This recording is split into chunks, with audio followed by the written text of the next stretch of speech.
Testing, testing, one, two, testing. Welcome, I'm your host, Amelia Ismore, and we're here for round two.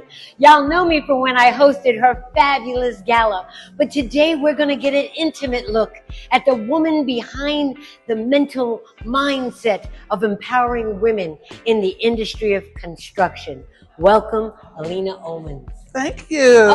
Now, we're going to start from the beginning. Okay. What made you think to start AWCWA? Well, really, it was the injustice I was seeing with inside of the construction industry. As a laborer, as a black woman, most of the time when I started, I was the only woman and the only black on the job. As time went on, of course, more and more people, more and more women came on. But whenever you would go to an area for work that you would shape, and for us, shaping is like somebody going to fill out an application. We don't fill out an application at that time anyway. Mm-hmm. What we would do is just go dressed ready for work that day, end up on the site, show our union card and say, hey, I'm looking for work. And a lot of times they would end up telling you, oh, well, you know, we're laying people off on Monday, or, you know, come back another day. And for me, it was just like one of those things that when I shaped, I just kept shaping. Nice. Their job is to wear me out. I wore them out most of the time because I didn't have a problem with showing up. That's how I got started with the organization. But how I got started in the actual industry was a woman by the name of Christina Font. She and I were in hair school, Wilford Academy. All right. And we were doing, you know, they paired us up and we were doing all these hair contests and winning and having fun. I was a hair model, so I know what that's about. Okay. My husband was murdered.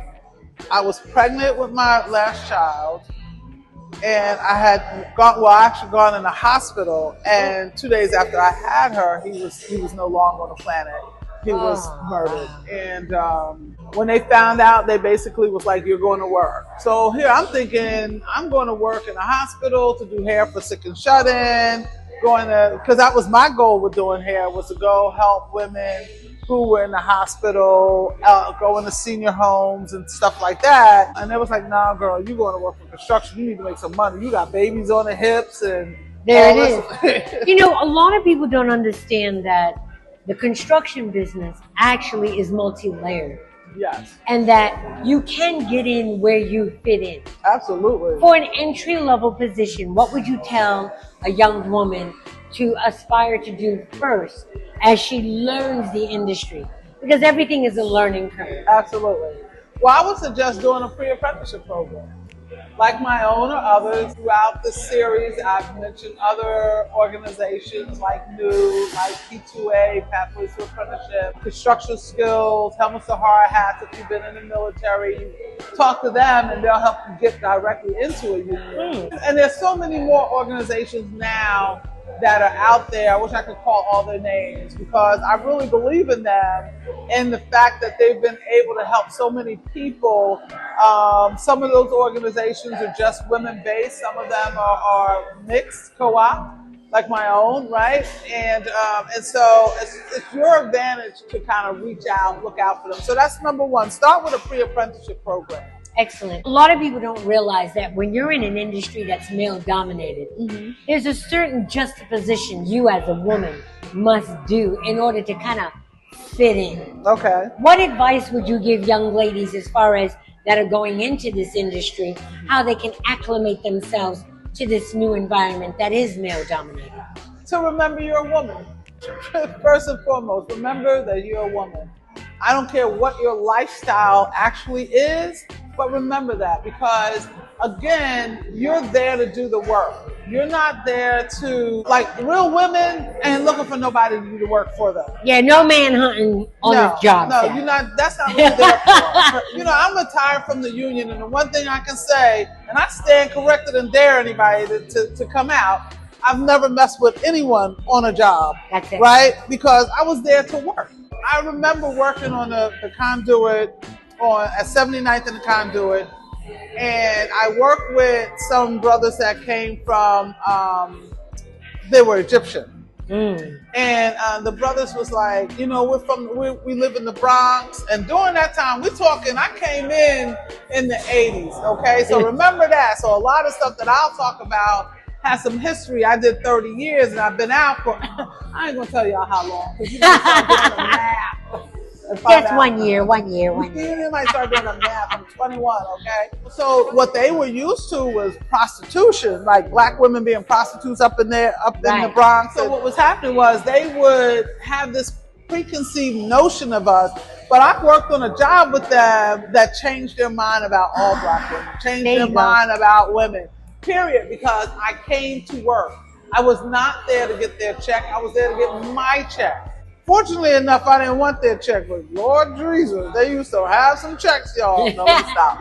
But you know, and that's what people don't realize. Yeah. The construction industry is lucrative if you know how to navigate your growth potential. Correct. So in talking about navigation, let's say I started with an entry-level position, maybe holding a sign of stop. Right. How do I get that next step? Like, what are the requirements to keep on escalating within the industry?